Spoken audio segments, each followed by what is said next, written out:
안녕하세요. 저는 집에 이미 로드가 3대나 있습니다. 포커스, 프로펠, 케인, 로드만 3대죠. 그런데 이번에 제 돈을 들여서 새 자전거를 샀습니다. 디스크 브레이크에 전동 구동계 로드를 샀죠. 물론 지금은 본업에 충실하기 위해서 자전거는 거의 못타고 살만 찌고 있지만 그래도 사고 싶어서 샀습니다.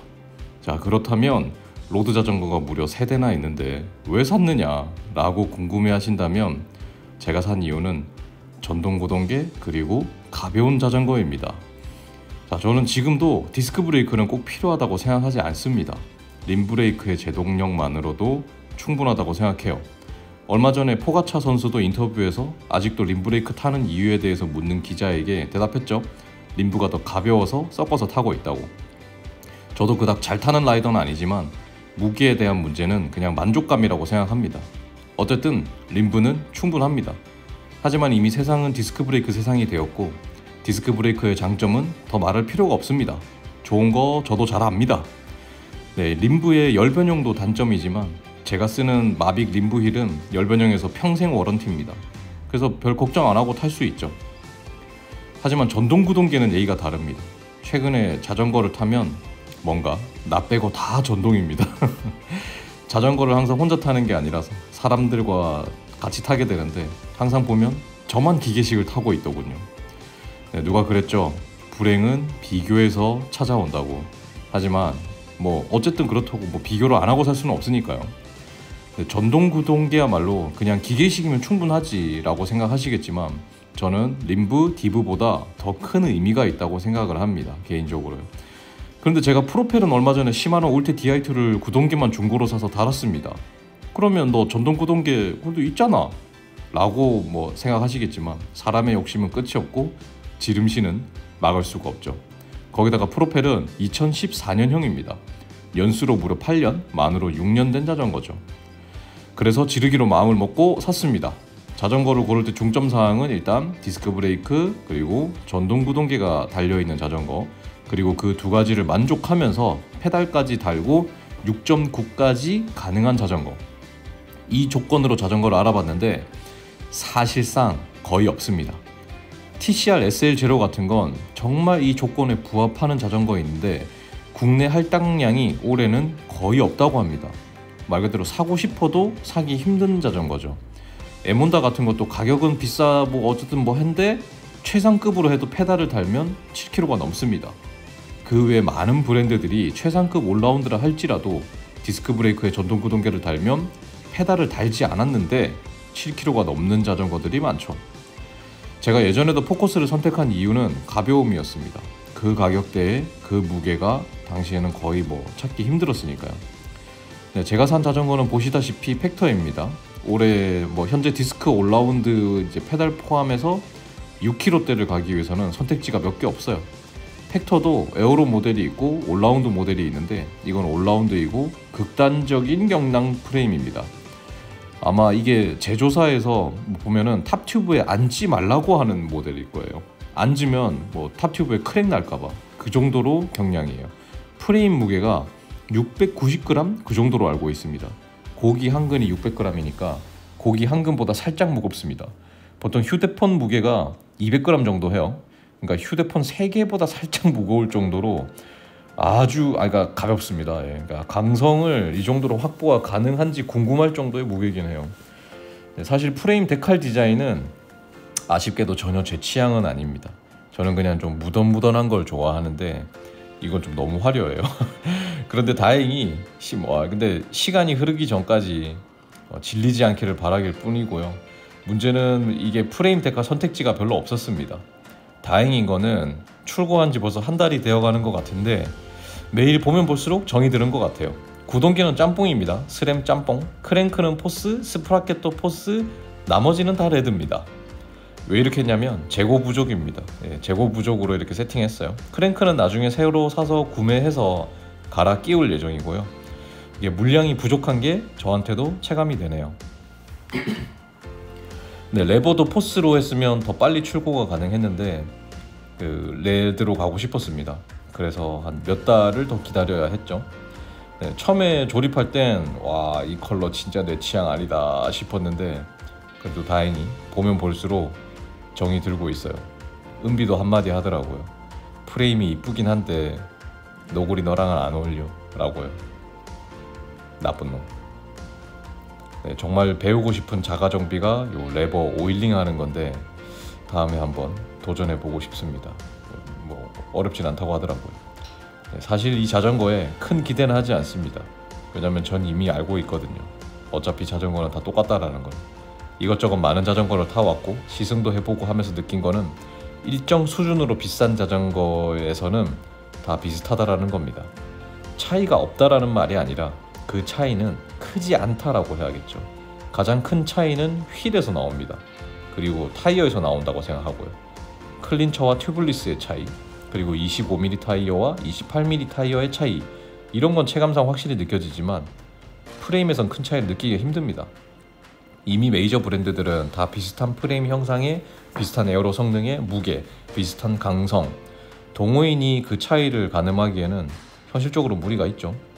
보통 새 자전거가 나오면 뭐 20초 빨라졌다 뭐 이런 말을 하지만 그건 보통 프로 선수가 시속 40km라는 속도로 어마무시한 평속으로 1시간을 달렸을 때에 그 정도 차이가 난다라는 뭐 결과입니다.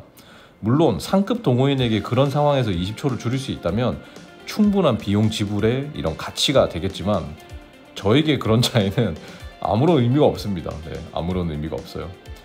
제가 바라는 건 그냥 브레이크 잘 잡히고 변속 잘 되고 그냥 가볍기를 바라는 그런 마음입니다. 이것도 그냥 만족이죠. 내가 디스크 브레이크에 전동구동계 자전거에 있는데 6km대 자전거 탄다 하는 그냥 만족감이 있기를 바라는 것 뿐입니다. 아무튼 조립하는 직원분이 꼼꼼히 조립을 해주시고 계셔서 조립은 잘 진행 중입니다.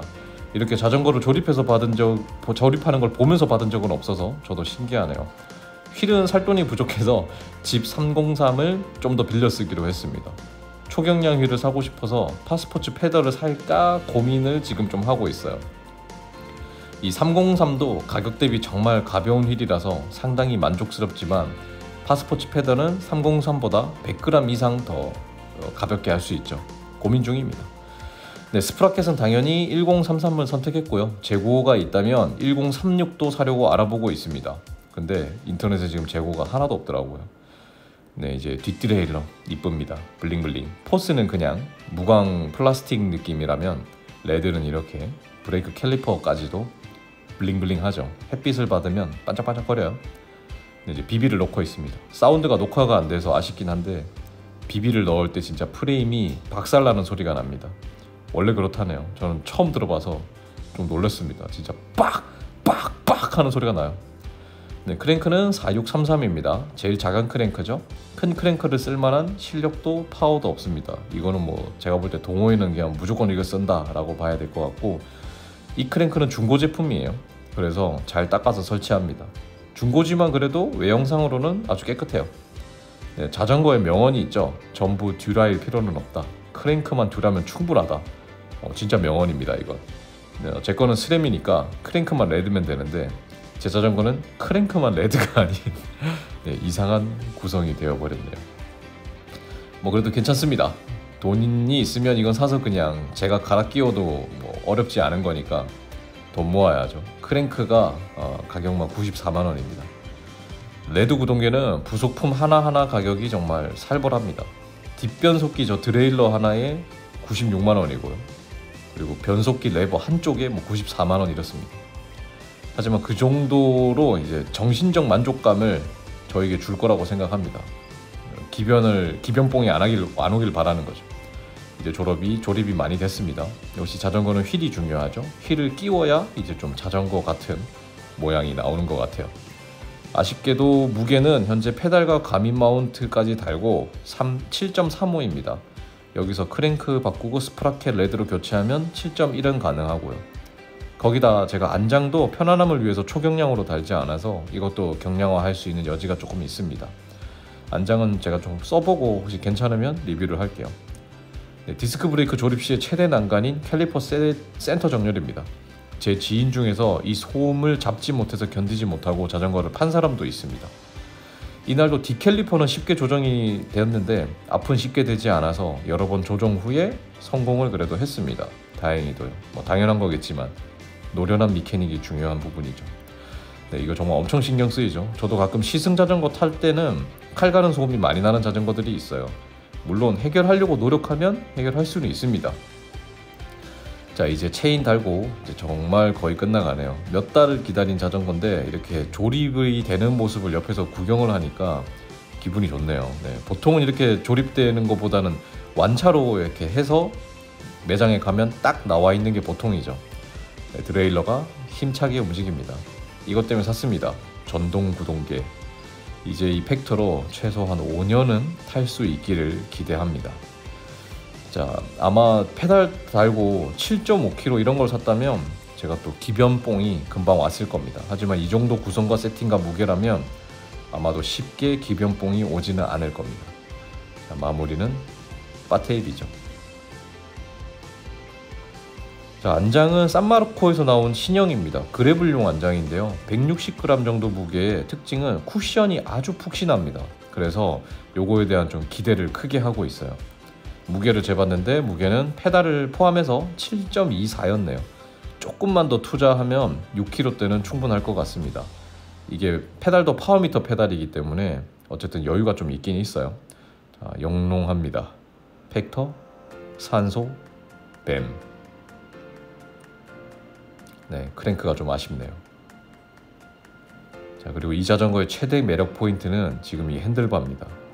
제가 알고 있는 일체형 핸들바 중에서 정말 가장 예쁜 것 같습니다. 진짜 보면 볼수록 너무 예뻐요. 자, 그리고 크랭크를 레드로 업그레이드 했습니다. 종이에 프린트를 해서 붙였어요. 감쪽 같죠? 네. 레드 크랭크로 변신. 자, 어쨌든 오늘 영상은 여기까지입니다. 조립하는데 고생해주신 미케닉 분께 감사드리면서 오늘 영상을 마무리합니다. 아주 조립도 잘 되고 예쁘고 깔끔하고 좋네요. 올해는 일이 좀 많이 바빠요. 자전거도 많이 못하고 유튜브도 많이 못할 것 같지만 그래도 꾸준히는 할 겁니다. 또 기회가 된다면 이 팩터에 대한 이야기도 조금 더 올리도록 하겠습니다. 올 한해도 안전한 라이딩 하시고 다음 영상에 또 찾아뵐게요. 감사합니다. 핸들바 진짜 예쁘죠? 감사합니다.